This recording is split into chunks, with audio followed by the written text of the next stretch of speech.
사람은요, 성격도 다르고 취미도 다르고 가치관도 다르고 삶의 목표도 다르고 기호도 다르고 다 다르게 살아가고 있습니다.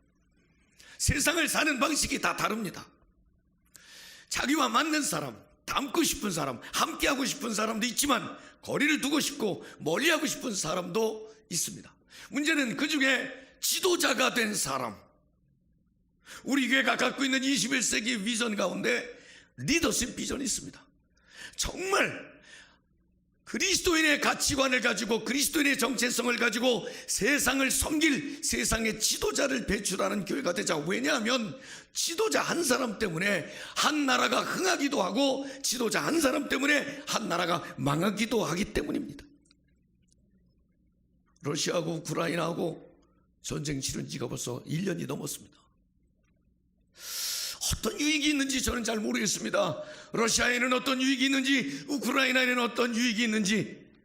그런데 러시아의 청년들과 우크라이나의 청년들이 죽어가고 있습니다.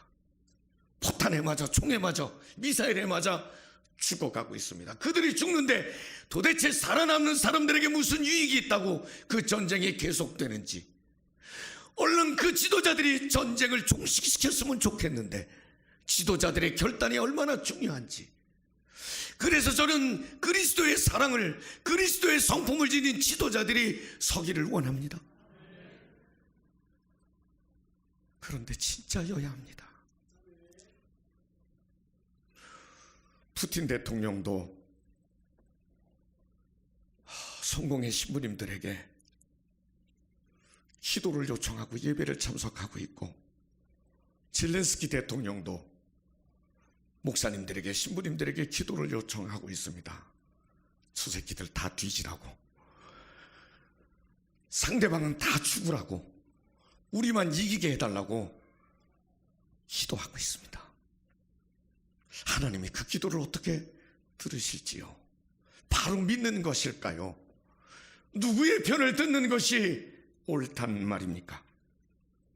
하나님은 우리를 축복의 통로로 삼아 주셨다고 그랬는데, 아브라함을 부르면서 너는 복이 될지라, 복의 근원이 될지라, 너를 만나는 사람이 복을 받고 네가 하는 일이 복이 되고 네가 머무는 땅이 복을 받게 될 것이라 그랬는데, 믿는다는 사람들이, 믿는 이들의 결정이 누군가가 망해가고 죽어가고 병들어가고 무너져가고 있다면 그것이 복의 통로일까? 그것이 하나님께서 원하시는 삶일까? 여러분, 분명히 믿음으로 사는 사람 한 사람 때문에 나라가 살 수 있고 민족이 살 수 있고 역사가 살 수 있음을 우리는 기독교 2000년 역사를 통해서 잘 알고 있습니다. 우리 믿는 사람들의 삶과 역할이 세상의 희망이 되기를 소망합니다. 저는 오늘 믿음으로 산다는 것은, 믿는다는 것은, 아마 요새 챗 GPT에게 물어보면 쫙 나올 거예요. 이렇게 나올 겁니다. 성경이 하나님의 말씀을 믿는 사람.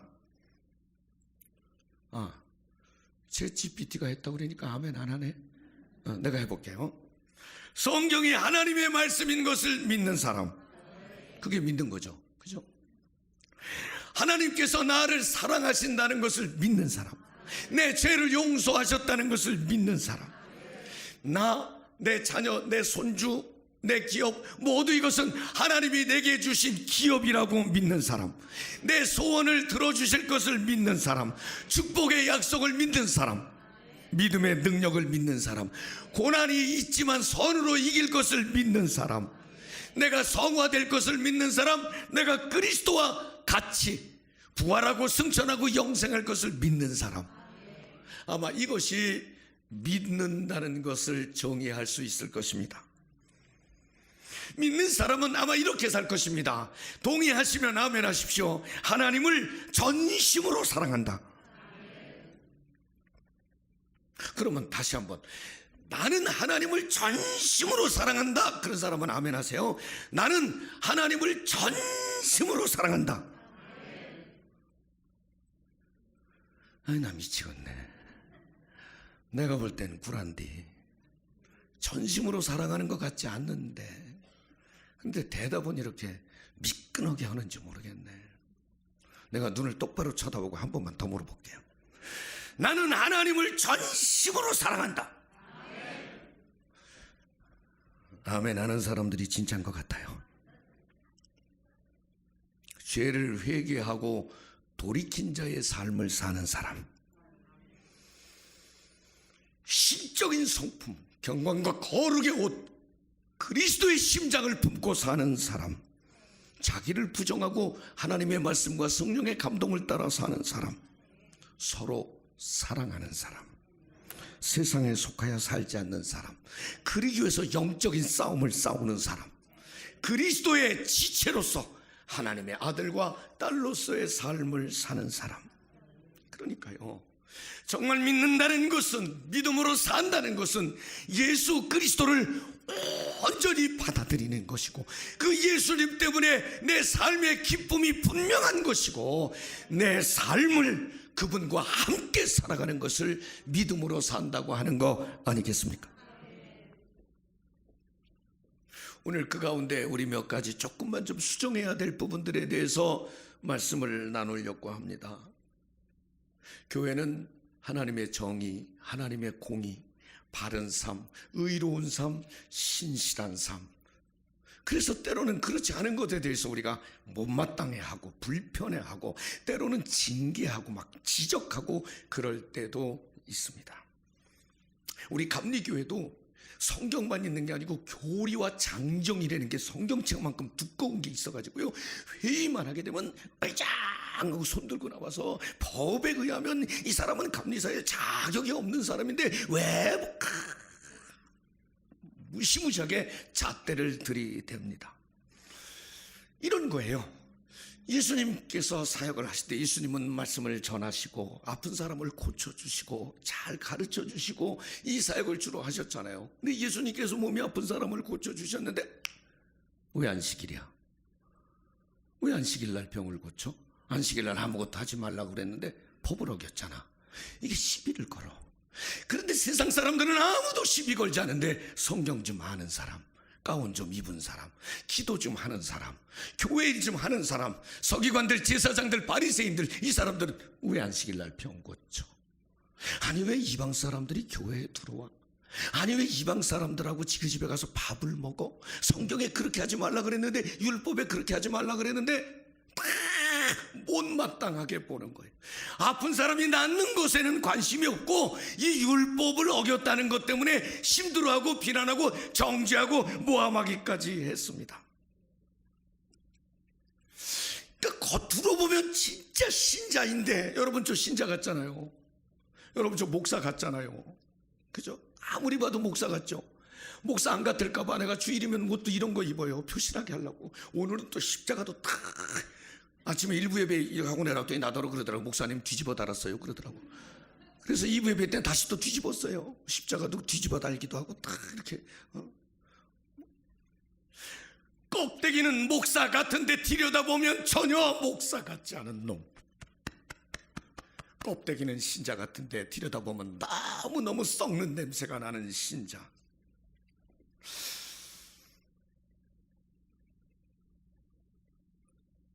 부부는 오래되면 닮는다며. 그죠? 우리 집사람하고 저하고 닮았다 소리 가끔 하는 사람이 있어요. 근데 나는 별로 기분 안 나쁜데 우리 집사람은 무지하게 기분 나빠하는 것 같아요. 나 닮았다면 이렇게 닮았다고 이렇게. 부부는 오래 살면 닮는다 그러고 부모 자식도 닮잖아요. 오늘 아침에 2부 예배 때 임종숙 권사님 여기 와서 예배를 드리는데 이수진 전도사님이 앉아있는 것 같더라고. 어쩌면 이렇게 얼굴이 땡굴한 것까지도 똑같고 표정도 똑같은지 닮아요. 닮아. 별게 닮아. 하여간 아버지가 학교 다닐 때 담치기 하면 아들도 담치기 한다며. 그렇게 닮는데. 근데 예수 믿는 사람은 예수님 좀 닮아야 되는 거 아니에요? 정말 믿음으로 사는 삶이, 자기가 자기를 볼 때 믿음의 사람인지 좀 보세요. 자기가 하나님이 나를 믿음의 자녀라고 인정해 주실지 좀 한번 보세요. 다른 사람은 나를 어떻게 볼지. 신자 되기 원합니다. 이 내 맘에. 참 이 찬송 많이 불었어요. 신자 되기 원합니다. 그러면 박관주 목사는 성자 보기 원함. 집안으로 이름이 한성자였었거든. 신자 되기 원합니다. 이 내 맘에. 여러분, 신자 되기 원합니다. 이 내 맘에. 이렇게 번역되는 데도 있고 진심으로 이렇게 번역해 놓은 데도 있어요. 신자 되기 원합니다. Lord, I want to be a Christian in my heart. 내 가슴에, 내 심장에 주님을 닮기를 원합니다. 주님을 따라가기를 원합니다. 그런데 우리 교회에서 주님 닮은 사람 한 명도 못 봤다니요. 그래서 오늘 몇 가지만 수정하고 고쳐 나갑시다. 오늘 마태복음 23장에 예수님께서 큰 자가 섬기는 자다, 다른 사람을 잘 섬기는 사람이다, 그렇게 말씀하시면서 당시에 사두개인, 바리새인, 서기관, 그저 교회 깨나 다니고 기도 깨나 하고 헌금 깨나 하고 그저 다른 사람에게 성경에 대해서 얘기도 좀 하고 저 같은 사람에게 주님께서 말씀을 하십니다. 그들은 껍데기를 볼 땐 진짜인 것 같지만 들여다보니까 바른 신앙, 바른 삶을 살지 않았기 때문에, 왜냐하면 믿음으로 산다고 하는 것은 육체적인 일만 하지 않고 땅의 일만 하지 않고 하나님의 것, 하늘의 것, 하나님의 말씀을 중요한 가치로 여기며 하나님의 영광을 위해서 살아가는데, 그들은 세상 사람들처럼 무엇을 먹을까, 무엇을 마실까, 어떻게 좀 가져볼까, 이것에 염려하며 근심하며 그것을 추구하며 삶을 살았습니다. 여러분, 오늘 이 본문 말씀에 아주 무시무시한 말씀들이 있습니다. 지도자 한 사람이 잘못되잖아요. 영적인 사람 한 사람이 잘못되잖아요. 그러면 오늘 이 지도자들이 그 위선과 가식, 그들은요 영성도 있고 전문성도 있고 뭐 옷도 괜찮고 사람들은 랍비라고 존경하고 존중하고 그들을 다 따르고, 오늘 23장 1절부터 보면은요, 예수님께서 그들의 위선과 가식의 민낯을 낱낱이 드러내고 계시는데, 얘들아, 저희들의 말은 듣는데 행동은 따르면 안 된다. 저 사람들은 속과 겉이 다르고 말과 행동이 다르다. 그러면서 다른 사람에게 어깨에 무거운 걸 올려놓고 자기는 손가락 하나 까딱하지도 않는 사람이야. 그러면서도 도와야 된다고 말하는 사람들이야. 무엇이든지 폼생 폼사의 삶을 살아. 어디든지 상석에 앉아서 사람들이 오면 안녕하십니까, 편안하십니까, 별일 없습니까, 멋지게 폼 잡고 인사는 하지만 그 속은 위선과 가식으로 가득 찬 사람들. 얼마나 무서운 말씀이 있는지 아세요? 오늘 성경 2절만 읽어볼까요? 23장 13절 말씀 강단에 한번 띄워줘. 여기 나왔네요. 여러분 한번 읽어보겠습니다. 23장 13절 시작.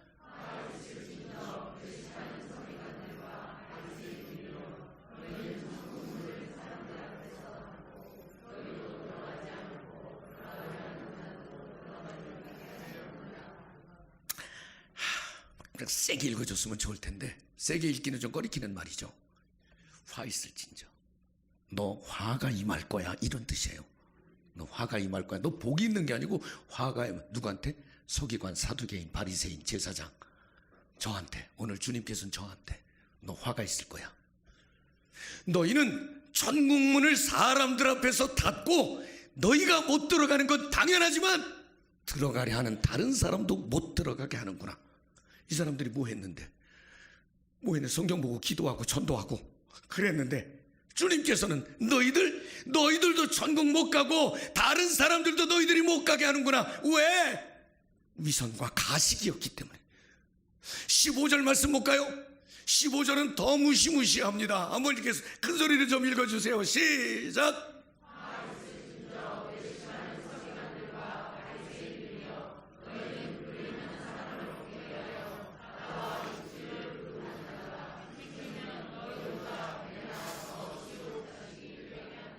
교인한 사람 생기는 게 얼마나 어려운데 그 교인도 너희보다 배나 더 지옥 자식이 되게 하는구나. 그 교인도 니네들이 망가뜨리는구나.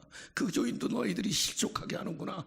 그 교인도 너희들처럼 똑같이 따라서 죄를 짓게 하는구나. 그냥 선배들이 쫙 후배들, 그죠? 뭐 몇기 증경회장 고문 뭐 쫙 이런 거 있잖아요. 대를 이어서 죄를 짓게 하는 거죠.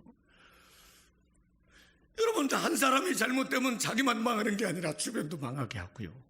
오늘 이 말씀이 얼마나 무서운 말씀이냐면, 오늘 23장 26절에 보니까 이 세대에 이렇게 잘못된 일들이 이 세대 모든 사람에게 돌아간다고 그랬어요. 한 세대를 망하게 할 수도 있다고 그랬습니다.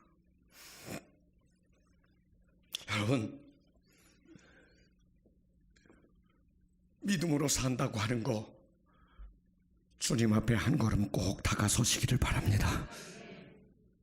우리가 사는 것은 내가 사는 것이 아니고 내 안에 그리스도께서 머무시는 것, 그 아들을 믿는 것이라고 그랬습니다. 하나님의 아들 예수 그리스도를 위해서 사는 것이라고 그랬습니다. 그것보다 더 나은 가치가 없기 때문에 그런 것입니다. 그래서 사도 바울에게는 나는 날마다 교회를 위한 염려가 나를 짓누르고 있다. 나는 복음에 매여서 산다. 이보다 가치 있는 일이 없기 때문에 그렇습니다. 더군다나 고린도전서 4장에 보면 이런 말씀이 있습니다. 누가 먹고 마실 권리가 없나? 베드로처럼 장가도 가서 아내도 데리고 다니고 싶고, 누가 군대 가는데 돈 내고 군대를 가냐? 월급 받지. 포도를 심으면 열매를 거두지, 재단에서 일을 하면 월급을 받지. 그거 상식 아니냐? 그러나 나는 돈을 요구한 적도 없고, 내 무슨 권리를 요구한 적도 없고, 내가 결혼해서 가정에 매인 적도 없고, 그렇지만 내가 이런 것조차도 자랑하지 않는다. 그러면서 당연한 자의 권리이지만 복음을 위해서 나는 절제한다. 내 마음대로 할 수 있지만 복음을 위해서 쓰지 않는다는 거예요. 내 권리보다는 내 사명을 우선으로 하며 살겠다고 하는 것입니다.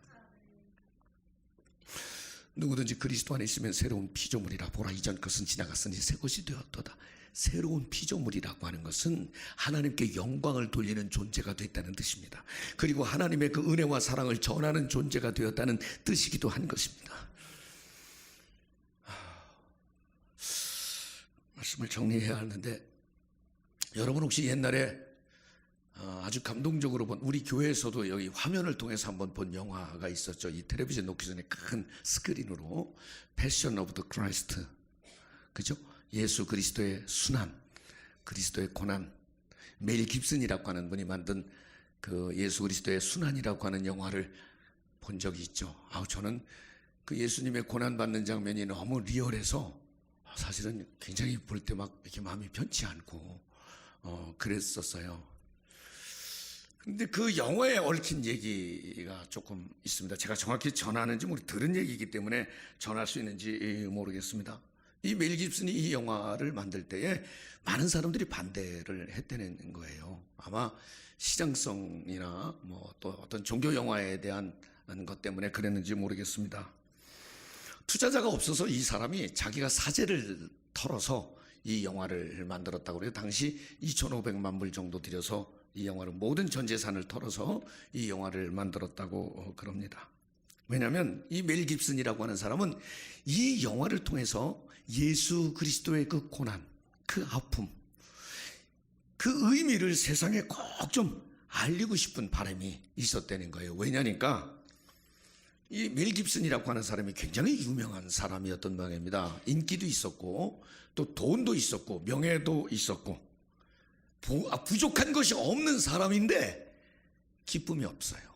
자기가 자기를 보니까 기쁨이 없고 그냥 삶이 허무하고 그저 사소한 일에도 자꾸 시비 걸고 갈등하고 이런 삶의 기쁨이 없어서 우울증을 앓다가 어느 날 자살을 시도했는데 죽지 않고 그 가운데서 예수를 만났어요. 예수를 만나서 삶의 의미를 다시 찾고 난 다음에 그는 내가 만난 이 예수님을 어떻게 해서라도 좀 전하고 싶어서, 그래서 이 그리스도의 순환이라고 하는 영화를 만들려고 계획을 했는데 사람들은 반대를 했습니다.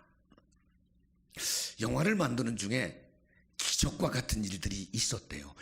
그 맹인이 눈 뜨는 일이 영화를 만드는 중에 있었고, 촬영을 하다가 번개가 쳐서 번개 맞은 사람이 그냥 툭툭 털고 일어나서 다시 일을 하는 그런 일도 있었고, 이 영화를 만들 때에 여러 가지 아마 신비와 기적이 있었던 것 같습니다. 영화를 만들어서 이제 시사회를 열었을 때 그때 빌리 그레이엄 목사님이 참석하셔서 이런 말씀을 하셨다고 그래요. 예수님의 고난을 성경을 봐서는 잘 느끼지 못했는데 영화를 보고서 그 아픔을 느낄 수 있었습니다. 이 영화가 주는 의미가 있었습니다. 성경 읽을 땐 예수님 고난 받으셨나 보다 그랬는데 그 영화를 보면서 예수님이 나를 위해서 저렇게 아파하시고 고난을 당하신 것을 느낄 수 있었다. 그러니까 이분은 어떻게 해서라도 그 고난을 알게 하고 고난이 나 때문임을 알게 하고 믿어서 구원받게 하는 그 사명감 때문에 자신의 전 재산을 털어서 그 영화를 만들었다고 하는 것입니다. 여러분, 믿음으로 산다고 하는 것은 이렇게 예수를 살아내는 것을 의미합니다. 오늘 큰 자는 낮은 자를 섬긴다. 여러분, 그 예수님이 가졌던 영성, 온유와 겸손의 영성, 사랑과 긍휼의 영성, 화평함과 화목함의 영성, 좋은 단어로 듣지 마시고요, 좋은 얘기로 듣지 말고 고개 끄덕거리지 말고 여러분을 가로막고 있는 온유하지 못하고 겸손하지 못하고 사랑이 깊지 못하고 친절하지 못하고 용서하지 못하는 그런 마음들을 오늘 내려놓으시기를 바랍니다. 화목케 하고 화평케 하는 그리스도의 정신, 그리스도의 모양, 그리스도의 껍데기를 여러분도 지니면 어떻겠습니까? 말씀을 정리하겠습니다. 예수님은 이 일을 위해서 얼마나 강렬한 열정을 가지고 망신을 당하거나 말거나 채찍에 맞거나 말거나 쓰러지거나 말거나 십자가에 달거나 말거나 우리를 살리시려고 포기하지 않고 이 사명의 열정의 길을 걸어가셨습니다. 그리스도를 믿는다고 하는 것은 그분을 따라 사는 것을 의미하는 것입니다. 예화 하나만 드리고 설교를 마치겠습니다. 1968년 멕시코 올림픽의 마지막 하이라이트는 이제 시상식을 하는데 마라톤을 뛴 선수들이 마지막 입장을 쫙 하죠. 1등으로 들어온 선수들 모든 관중들이 기립해서 막 환호하며 박수를 쳤습니다.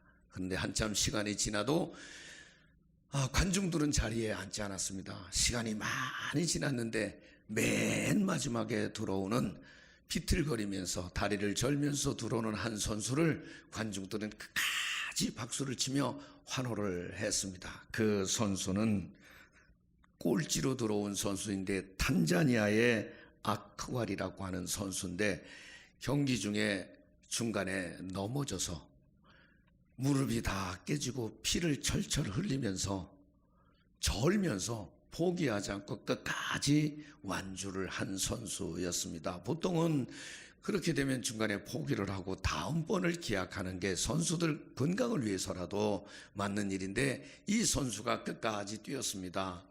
기자들이 가만히 있을 리가 없죠. 왜 포기하지 않고 끝까지 뛰었습니까? 그랬더니 나의 조국이 이곳 먼 곳까지 나를 보냈는데 금메달을 따지 못했어도 기권해서 조국에 불명예를 끼치고 싶지는 않았습니다. 끝까지 뛰는 선수로 남고 싶었습니다. 여러분, 한 나라와 민족을 위해서도 이렇게 하는데 나를 구원하신 하나님을 위하여, 나를 구원하시기 위하여 십자가 위에서 물과 피를 쏟으신 주님을 위하여 끝까지 달리는 것이 옳지 않겠습니까?